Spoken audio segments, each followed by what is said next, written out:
ultimate movie about two middle-aged men behaving like man-children.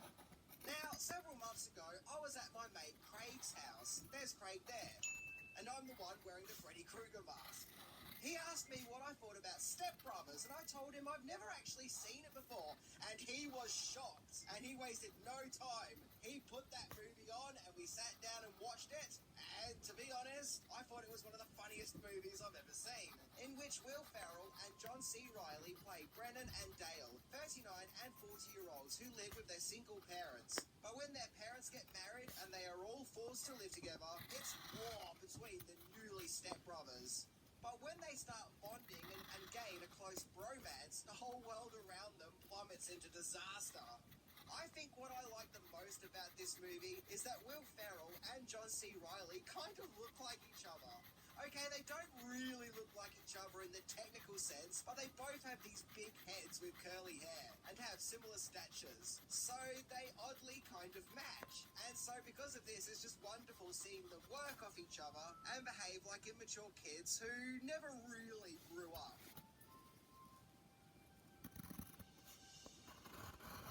So it's time to go back and explore this comedy classic from 2008 as we look into 10 things that you didn't know about Step Brothers. The movie that asks the age-old question: can that lady who played Agatha in those Marvel shows pee standing up?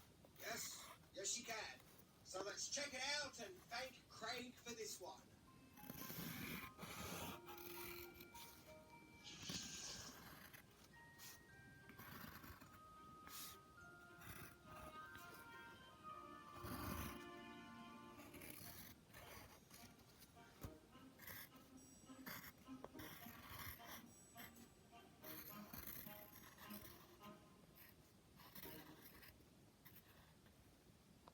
Number 10, Step Brothers grew from another comedy movie.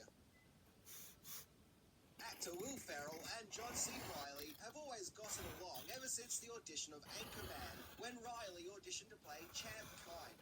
Reilly didn't end up getting the part, but he left an impression on Ferrell and director Adam McKay. So much so, the two would cast him in the race car comedy Talladega Nights, The Ballad of Ricky Bobby, where Reilly and Ferrell would finally share the screen together and wonderfully capture the comedic chemistry between the two of them. It was clear that this was a winning formula, so in the later stages of Talladega Nights production, the director Adam McKay and Will Ferrell and John C. Reilly all decided to make another movie together and were trying to figure out what they could do for their next movie. According to Mental Floss, someone in the editing room says something about bunk beds, and then suddenly it came to McKay. Ferrell and Reilly can play grown-up stepbrothers. And yeah, that's it. It all came from the passing mention of bunk beds. Number 9, the movie was originally 5 hours long. So the story of Step Brothers was conceived by Adam McKay, Will Ferrell and John C. Reilly, with McKay and Ferrell writing the script. And Step Brothers would also be co-produced by Judd Apatow, who in the 2000s was handing out comedy classics like they were sweets, with the likes of 40-Year-Old Virgin and Knocked Up. Step Brothers would be filmed in California, particularly the Los Angeles region, with the movie being backed up by Sony Pictures Releasing, who also previously distributed Talladega Nights. Now, according to Screen Rant, director Adam McKay would encourage his actors to do improv whenever he was filming his movies, as well as throw lines at them. You know, basically encourage the cast to make funny things up on the spot while filming. And so, the site adds that this ended up with scenes of dialogue being a lot longer than what was actually scripted. And so, because of this, the very first cut of Step Brothers actually stood at being 5 hours long. Oh, wowzers! The movie did get edited down to its eventual 1 hour and 38-minute duration. But somewhere out there is a vault that contains an extra 3.5 hours of Step Brothers. That's 3.5 hours of the movie that no one has ever seen before. Think about it, there was probably enough footage to make 4 Step Brothers movies. Damn. Anyone else really curious to see all that deleted material? Number 8. Real performance, but fake balls. So a standout aspect in Step Brothers is the musical act the Brennan and Dale characters form, called Prestige Worldwide. And when they're not singing about boats and hoes, we see them do a musical performance at the end, which consists of Dale on drums and Brennan singing. However, behind the scenes, both Farrell and Riley did lend their own musical talents for real. That was really Riley on the drums and Farrell actually singing out a tune. However, something that wasn't real was Will Ferrell's ball sack, when he rubs his ball golias all over the drum set. The tester balls were indeed a highly realistic prop, but if you can't believe it, the comical Nuttrons cost about $10,000 to make. Damn, that's some expensive Nutterinos prop. Imagine working in the prop department and getting an order to make Will Ferrell's beat-me-up Strossies. Number 7, casting quirks. So Farrell and Riley aside, then there's the rest of the cast.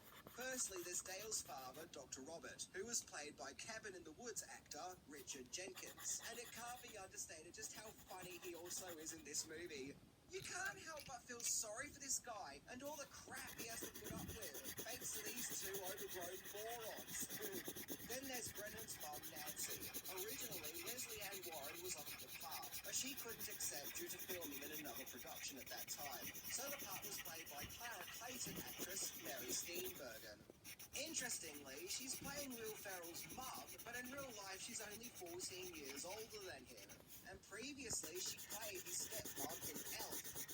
Catherine Hahn played the wife of Brennan's older brother, Alice. And I swear, in that scene where she suddenly pees in the men's urinal, I completely lost my shit. That was hilarious. Now, when it came to Derek, Brennan's seemingly more successful, spiteful brother, there were actually several actors in line to play the part, including John Hamm and Thomas Lennon, but instead it went to Adam Scott, or as I've always known him as, not quite Eric Banner. You know, nearly Eric Banner, but not quite there. Number 6, dog bite on the butt-related injury. So going back to mental floss, there was a...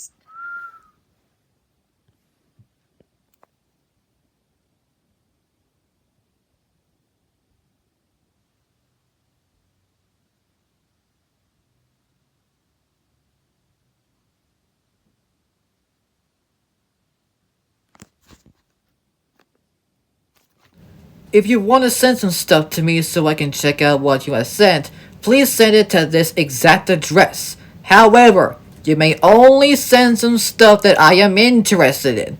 No airplane, okay? Because if you send something like this, I will make sure that I will tell you that I do not like this film at all. Unless if you would send me that Zucker Abraham Zucker 3 film collection set that I'm gonna get for top secret, well, you can probably tell that I'm not gonna get it for Airplane, I'm not gonna get it for Naked Gun, I'm only getting it just for top secret. However, I do think that you should send the set as a whole because, let's face it, it's a big deal. So make sure you send stuff like this, or this, or this, or this. And yes, even Airplane 2 the sequel. Oh, and get this, a special collector's edition of Twister, complete with a steelbook that features not only the secondary poster artwork, but the image of the pipe scene on the back. Heck yeah, I'm getting this. Well, actually, we do have the double feature set, which consists of Twister and Twister, so we're pretty dang close. And also Airplane 2 the sequel, which had this cover. Just look at those nuts. I can't keep up with them all! And even the one in the original theatrical poster! Like, look at it! And just look at this poster for the worst film of all time! I mean, come on, do they really need to tie that plane up into another? I mean, that part never actually happened in the film! I mean, they clearly just used a toy model plane! Like, come on, really? And yes, this is what the plane actually looks like in the film. And here's another image of that same goddamn plane model, also from the film. God damn it, I hate this film. And its different titles, like this one known as Flying High, but I would refer to the film with this title. I just hated it so much. So make sure you send in to this address, and I hope to God I will look at them. And in the words of the good old immortal named Connor McLeod, There can be only one